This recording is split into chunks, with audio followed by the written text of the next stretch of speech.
వంట gas cylinder 200 రూపాయలకు సరఫరా చేయగల సామర్థ్యం మన భారతదేశానికి ఉన్నప్పటికీ అది నెరవేర్చకుండా ప్రజలను మోసపూరితంగానే పాలిస్తున్నారని ఆర్పీసీ వ్యవస్థాపక అధ్యక్షులు మేడా శ్రీనివాస్ తెలిపారు. ఈ సందర్భంగా ఆర్పీసీ వ్యవస్థాపక అధ్యక్షులు మేడా శ్రీనివాస్ మాట్లాడుతూ, అన్నపూర్ణ వంటి ఆంధ్రప్రదేశ్లో దొంగలే పాలకులుగా శాసిస్తున్నారని, ఉజ్వల భవిష్యత్తు, అపార ఖనిజ వనరులు గల ఆంధ్ర రాష్ట్రం నేడు అప్పుల రాష్ట్రంగా మారిందని, నేటి పాలకులు రుణాలు ఎందుకు తెస్తున్నారో అర్థం కావడం లేదని, రుణానికి తగిన కనీస అభివృద్ధి కూడా సగటు ఆంధ్రుడు పొందలేకపోతున్నాడని, ఆంధ్ర రాష్ట్రంలో ఉత్తమ పాలకులు కరువయ్యారని, సమర్థ పార్లమెంటరీలను ఆంధ్ర రాష్ట్రం నుండి ఉనికి చాటుకుంటున్నారని, ఆంధ్ర ఎంపీలను ఇతర రాష్ట్రాల ఎంపీలు చెడు ఉదాహరణ సంభాషణలకు ఊతపదం వలె వాడుతున్నారని ఆయన ఆవేదన వ్యక్తం చేశారు. ఈ సభకు RPC senior secular Pendyala Kamaraju అధ్యక్షత వహించారు. ఈ సమావేశంలో ఆర్పీసీ సెక్యులర్స్ డివిఆర్ మూర్తి, సింహ దుర్గారావు, ఎండి హుస్సేన్, దుడ్డే సురేష్, వర్ధనపు శరత్ కుమార్, ఆకుల మణికాంత్, వల్లి శ్రీనివాసరావు, దుడ్డే త్రినాథ్, వాడపల్లి జ్యోతిష్, జవ్వాది మోహన్, గుడ్ల సాయి దుర్గా ప్రసాద్, మేడిచెర్ల శ్రీనివాసరావు, శుంకర వెంకట భాస్కర రంగారావు, చెల్లా సాంబశివరావు, చెల్లా శివదుర్గ, మాసా సుభద్ర, పసుపులేటి సుశీల, అడపా శేషగిరి, ధర్మవరపు వెంకటేశ్వరరావు, మాసా అప్పాయమ్మ, అడపా దేవుడు తదితరులు పాల్గొన్నారు. ఈరోజు ఆంధ్రప్రదేశ్ చాలా ప్రమాదకరమైనటువంటి పరిస్థితుల్లో ఉంది. భావితరాల భవిష్యత్తు ఏంటో అర్థం కాని పరిస్థితుల్లో ఉంది. మన బిడ్డల భవిష్యత్తు ఏంటో అర్థం కాని పరిస్థితుల్లో ఉంది. రాష్ట్ర విభజన జరిగి సుమారు 11 ఏళ్ళు కావస్తుంది. ఆంధ్రప్రదేశ్ భవిష్యత్తు ఏంటి? ఇక్కడ ఉద్యోగ ఉపాధి అవకాశాలు అసలు ఆమడ దూరంలో కూడా కనబడడం లేదు. ఏ పాలకుడు వచ్చినా ప్రభుత్వాలు మారుతున్నాయి. అప్పుడప్పుడు కొన్ని కార్పొరేట్ మీడియా ప్రచారంలో మాత్రం ఆంధ్రప్రదేశ్కి అద్భుతమైనటువంటి భవిష్యత్తు ఉంది, వేల కోట్ల రూపాయలు కేంద్రం నుంచి వస్తున్నాయంటున్నారు. ఎన్ని వేల కోట్ల రూపాయలు వచ్చినాయో ఇప్పటికి వచ్చి తెలవదు. అప్పులు మాత్రం కనపడుతున్నాయి, సుమారు 15 లక్షల కోట్ల వరకు. ఇలాంటి పరిస్థితుల్లో ఆంధ్రప్రదేశ్ని ఈరోజు ప్రతి ఆంధ్రుడు బాగు చేసుకోవాల్సిన అవసరం ఉంది. ప్రమాదవశాత్తు ఒక దురదృష్టం వెంటాడుతుంది ఆంధ్రుల్ని.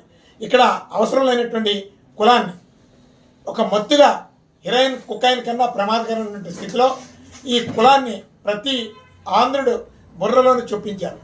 మన ఆ కులానికి సంబంధించినటువంటి వాళ్ళు ఎవరైనా నిజంగా ఆ కులానికి సంబంధించినటువంటి వ్యక్తులా అంటే కాకుండా కూడా ఈరోజు కులంతో పని లేకుండా సంబంధం లేనటువంటి వాళ్ళు కూడా కుల ఉద్యమాలు చేస్తున్నారు, అలాగే ప్రాంతీయ ఉద్యమాలు చేస్తున్నారు. ఆంధ్రప్రదేశ్కి సంబంధం లేనటువంటి వాళ్ళు కూడా ప్రాంతీయ ఉద్యమాలు చేస్తున్నారు. ఇలాంటి పరిస్థితులన్నింటినీ కూడా ప్రతి ఆంధ్రుడు వ్యతిరేకించాలి. ప్రతి బిడ్డ భవిష్యత్తుకి నా బిడ్డ భవిష్యత్తు నాకు ముఖ్యం, నా ఆంధ్రప్రదేశ్ భవిష్యత్తు నాకు ముఖ్యమని ఆ రోజు జయాంధ్ర ఉద్యమ స్ఫూర్తి ఎంత ఉవ్వెత్తున లేచిందో ప్రతి ఇంటి నుంచి కూడా బయటకు వచ్చి జై ఆంధ్ర అనే ఒక స్లోగన్ని ప్రతి నియోజకవర్గంలో ప్రతి ప్రాంతంలో కూడా వినిపించారు. ఆ రోజు కులం, మతం, ప్రాంతం అనేది లేకుండా నా ఆంధ్రప్రదేశ్ అనే ఒక పెద్ద ఉద్యమాన్ని ఆ రోజు తెన్నిటి విశ్వనాథం గారు కావచ్చు, కాకాని వెంకటరత్నం గారు కావచ్చు, అలాగే గౌతి లచ్చన్ గారు కావచ్చు, వాళ్ళ ముగ్గురు ఆధ్వర్యంలో ఈ ఆంధ్రప్రదేశ్ యావత్ ఆంధ్రప్రదేశ్ నుంచి సుమారు 480 మంది విద్యార్థులు ప్రాణత్యాగాలు చేసినటువంటి ఒక గొప్ప చారిత్రాత్మకమైనటువంటి ఉద్యమం. ఆ ఉద్యమాన్ని కనీసం వెలుగులోకి రానివ్వరు. ఎందుకు రానివ్వరు అంటే ఇప్పుడున్నటువంటి కొంతమంది నాయకుల చరిత్ర కనుమరుగైపోద్దని ఆ ఉద్యమాన్ని వేదిక మీదకి తీసుకురారు. కానీ అందరికీ ఆంధ్రప్రదేశ్లో ఉన్నటువంటి వాళ్ళందరికీ రాష్ట్రీయ ప్రజా కాంగ్రెస్ పార్టీ నుంచి మేము పిలుపునిచ్చేది ఏంటంటే మరో జయాంధ్ర ఉద్యమ స్ఫూర్తితో సేవ్ ఆంధ్రప్రదేశ్ అనే ఒక ఉద్యమాన్ని ప్రతి వ్యక్తి కూడా ప్రతి ఆంధ్రుడు భుజాన్ని వేసుకొని మనల్ని మనం కాపాడుకోవాలి. ఈరోజు పాలకులు ఎవరు కాపాడరు. ఈరోజు చంద్రబాబు నాయుడు గారి కుటుంబం కావచ్చు, జగన్మోహన్ రెడ్డి గారు కావచ్చు, వాళ్ళు ఎవరికి పాలన అక్కర్లేదు, ఆంధ్రప్రదేశ్ భవిష్యత్తు అక్కర్లేదు, వాళ్ళందరికీ వర్గపోరు. అందుకని ఎవరైనా సరే ఆంధ్రప్రదేశ్ భవిష్యత్తు కోసం, భద్రత కోసం, సంక్షేమం కోసం ఆలోచించేటటువంటి పాలకుల్ని మనం చట్టసభలకు పంపించాలి. ఈరోజు నపుంసకులు అన్నా ఘోరమైనటువంటి వ్యక్తులు ఈరోజు చట్టసభల్లో ఉంటున్నారు. పార్లమెంట్లో నర్తంశాలలో ఈరోజు అక్కడ నాట్యం చేస్తున్నారు. ఏ నియోజకవర్గానికి అయినా సరే నా నియోజకవర్గానికి ఈ సమస్య ఉంది అని మాట్లాడినటువంటి ఒక్క పార్లమెంటేరియన్ అయినా ఈ ఆంధ్రప్రదేశ్ని చూపించమనండి, ఒక్కళ్ళు లేరు. ఈరోజు దురదృష్టం వెంటాడుతుంది. మోదీని చూస్తే అక్కడ లాగులు పంచులు తడిచిపోతున్నాయి. వీళ్ళు చేస్తున్నటువంటి అక్రమాలు, వీళ్ళు చేస్తున్నటువంటి నేరాలు, అవినీతి ఈరోజు ఢిల్లీలో వాళ్ళ మోకాళ్ళ కింద పెడుతున్నారు ఆంధ్రప్రదేశ్ భవిష్యత్తుని. అందుకని ఇక్కడ చంద్రబాబు నాయుడు గారి కూటమి కానీ అలాగే జగన్మోహన్ రెడ్డి గారి పాలన కానీ ఎవరు కూడా ఈ పథకాల ముసుగులో ప్రజలను భిక్షగాల కింద మార్చేశారు.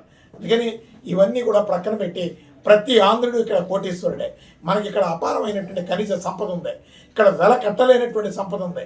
ఈ సంపదను ఇతర రాష్ట్ర రాజకీయ అవసరాల కోసం దారి మళ్లించేస్తున్నారు. ఇక్కడ 200 రూపాయలు గ్యాస్ సిలిండర్ సరఫరా చేయొచ్చు.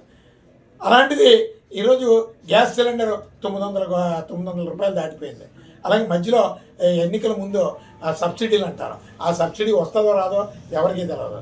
ప్రజలు అష్టకష్టాలు పడుతుంటారు. అందుకని మన ఈ రాష్ట్రం నుంచి లక్షల కోట్ల విలువ చేసేటటువంటి సంపద ఉంది. మన సంపదను మనం కాపాడుకుందాం. గొప్ప సంపన్న రాష్ట్రంగా ఆంధ్రప్రదేశ్ని తీర్చిదిద్దుకుందాం. జయాంధ్ర ఆంధ్ర మహాసభ ఉద్యమ స్ఫూర్తితో సేవ్ ఆంధ్రప్రదేశ్ ఉద్యమాన్ని ఖచ్చితంగా ప్రజల్లోకి తీసుకెళ్ళడానికి రాష్ట్రీయ ప్రజా కాంగ్రెస్ పార్టీ కంకణం కట్టుకుంది. ఈ ఆంధ్రప్రదేశ్ని ఖచ్చితంగా కాపాడుకుని తీరుతాం. బిడ్డలకి ఆంధ్రులందరికీ కూడా ఒక అద్భుతమైనటువంటి భవిష్యత్తుని రాష్ట్రీయ ప్రజా కాంగ్రెస్ పార్టీ ఇస్తుంది. అలాగే అందరినీ కూడా పేదరికం లేనటువంటి ఒక సమాజాన్ని ఆంధ్రప్రదేశ్లో రాష్ట్రీయ ప్రజా కాంగ్రెస్ పార్టీ నిర్మిస్తుందని ఈ సందర్భంగా ప్రతి ఆంధ్రుడికి రాష్ట్రీయ ప్రజా కాంగ్రెస్ పార్టీ తెలియజేస్తూ సెలవు తీసుకుంటాం.